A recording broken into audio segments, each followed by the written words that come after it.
राम राम जी, क्या हाल चाल है तुंदा सारे ना? ठीक ठाक हो? उम्मीद है तो सारे खरे होगो, नरोए हो, सत्थे साने होगो। अज एक बारी परतियै तुंदे लोका भरा हाजिर होइया तुंदे समक्ष कोई सच्ची गल लेइयै नहीं, कोई कौड़ी गल लेइयै नहीं।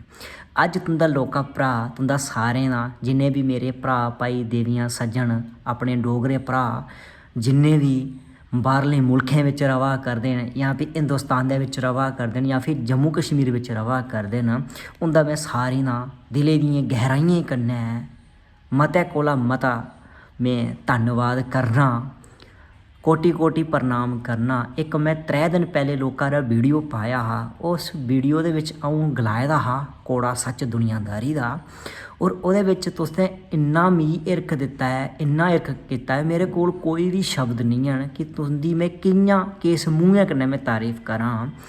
उस वीडियो गी हिंदुस्तान दे विच जम्मू दे विच लोकें मता गै हिरख दित्ता गै दित्ता। बाहरले मुल्ख जि'यां अ'ऊं गलां कनेडा, आस्ट्रेलिया, हिंदुस्तान, USA मिगी मतलब इन्ना शैल लग्गेआ कि साढ़े डोगरे भरा भाई बाहरले मुल्खें विच भी रवा करदे न और अपने लोकें भरा गी मती कोला मती सपोर्ट करा करदे न। और मैं दिलै कन्नै मते कोला मता तुंदा सारें दा धन्नवाद करना। इ'यै नेहियां डोगरी बिच्चे कौड़ियां ते सच्चियां गल्लां सुनने वास्ते साढ़े यूट्यूब चैनल गी सब्सक्राइब करी लैओ, कन्नै कन्नै गै इंस्टाग्राम पेज गी भी फॉलो करी लैओ, फेसबुक पेज डुग्गर सीरीज़ गी भी फॉलो करी लैओ।